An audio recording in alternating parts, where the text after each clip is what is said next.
मानस के सभी भक्तों को मेरा प्रणाम। आज की ये कथा श्री रामचरितमानस के प्रथम सोपान बालकांड के दोहा नंबर 102 से पुनः प्रारंभ करने जा रहे हैं। श्रद्धालु जन से विनम्र आग्रह है कि आप ध्यान पूर्वक श्रवण करें। चले संग हिमवंत तव पहुँचावन अति हेत, विविध बात परितोष करे, विदा कीन वृष के। सिया रामचंद्र सियापति राम जय जय राम, मेरे प्रभु राम जय जय राम। मंगल भवन मंगल हारी, प्रभु दशरथि अजर बिहारी। दीन दयाल विरध संभारी, हरहु नाथ मम संकट हारी। तुलसीदास जी इस दोहे का भावार्थ इस पर लिखा है कि तब हेममान अत्यंत प्रेम से शिव जी को पहुंचाने के लिए साथ चले। वृषकेतु शिव जी ने बहुत तरह से उन्हें संतोष कराकर विदा किया। तुरत भवन आए गिरिराई, सकल सैन सर लिए बुलाई। आदर दान विनय बहुमाना, सब कर विदा की नहीं माना। पर्वतराज हिमाचल तुरंत घर आए और उन्होंने सब पर्वतों और सरोवरों को बुलाया। हिममान ने आदर दान विनय और बहुत सम्मान पूर्वक सबकी विदाई की। जब मुकेला से आए, सुर सब निज निज लोक सिलाए। जगत मात पित शंभु भवानी, ते सिंगार न कहो बखानी। जब शिव जी कैलाश पर्वत पर पहुंचे तब सब देवता अपने अपने लोकों को चले गए। तुलसीदास जी कहते हैं कि पार्वती जी और शिव जी जगत के माता पिता हैं, इसलिए मैं उनके श्रृंगार का वर्णन नहीं करता। करहि विधि विधि भोग विलासा, गणेश समेत बसे कैलासा। हरि गिरजा बिहार नित्य नयु, ए विधि विपुल काल चल गयो। शिव पार्वती विविध प्रकार के भोग विलास करते हुए अपने गणों सहित कैलाश पर रहने लगे। वे नित्य नए विहार करते थे। इस प्रकार बहुत समय बीत गया। तब जन्म्यो सठ बदन कुमारा, तारुक असुर समर जे मारा। आगम निगम प्रसिद्ध पुराना, सन्मुख जन्म सकल जग जाना। तब 6 मुख वाले स्वामी कार्तिकेय का जन्म हुआ। उन्होंने बड़े होने पर युद्ध में तारकासुर को मारा। वेद शास्त्र और पुराणों में स्वामी कार्तिकेय के जन्म की कथा प्रसिद्ध है और सारा जगत उसे जानता है। जग जान सन्मुख जन्म कर्म, प्रताप पुरुषार्थ मा। ते हे तुम्हें वृष के सुत करे, चरित संचय पह कहा।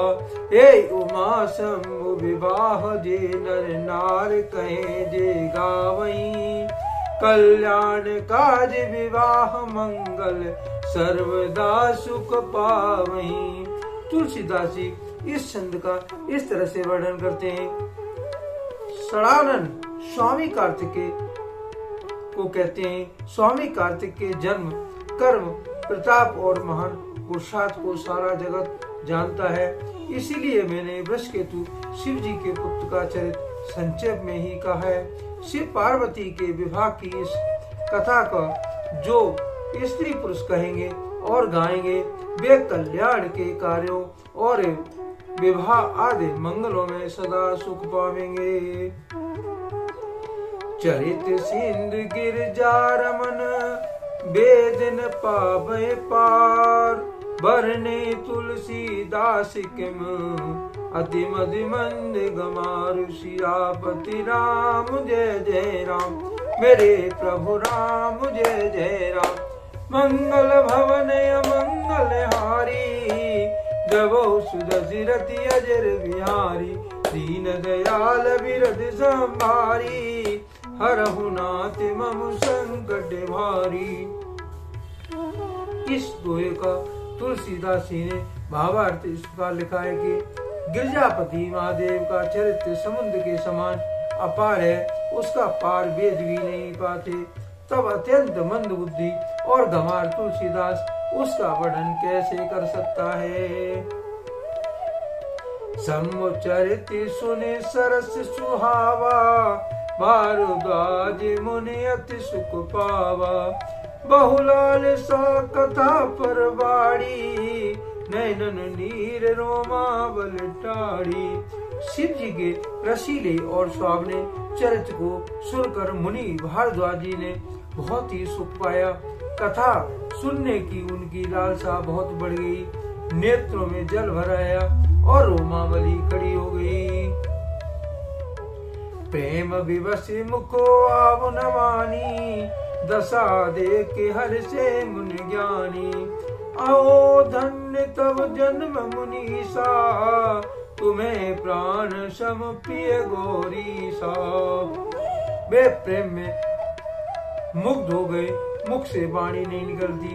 उनकी यह दशा देखकर ज्ञानी मुनि याज्ञवल्लभ जी बहुत प्रसन्न हुए और बोले, हे मुनीश, आहा हा, तुम्हारा जन्म धन्य है। तुमको गौरीपति शिव जी प्राणों के समान प्रिय हैं।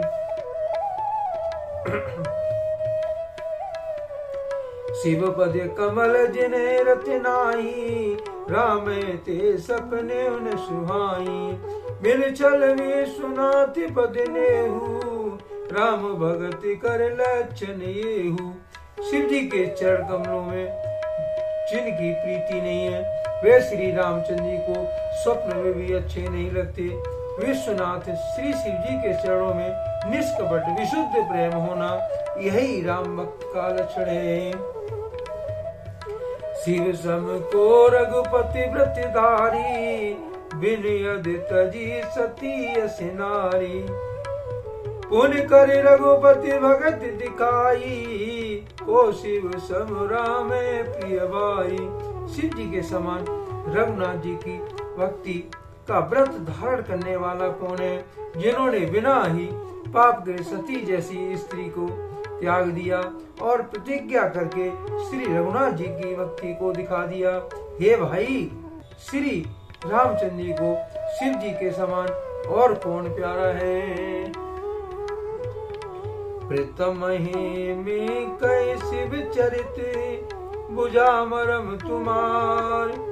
सुच सेवक तुम राम के, रहित समस्त विकार। सियावती राम जय जय राम, मेरे प्रभु राम जय जय राम। मंगल भवन मंगल हारी, द्रवो सुदशरथि अजर बिहारी। दीन दयाल बिरद संभारी, हरहु नाथ मम संकट भारी। तुलसीदास जी ने इस दोहे को इस प्रकार रचा है कि मैंने पहले ही शिव जी का चरित्र कहकर तुम्हारा भेद समझ लिया। तुम श्री रामचंद्र जी के पवित्र सेवक हो और समस्त दोषों से रहित हो।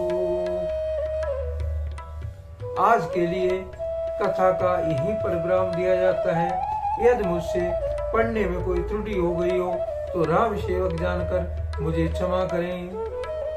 और यदि मानस की ये कथा आपको पसंद आई हो तो कमेंट में जय श्री राम अवश्य लिखें और अपने इष्ट मित्रों के और इस कथा को आगे बढ़ाएं। धन्यवाद।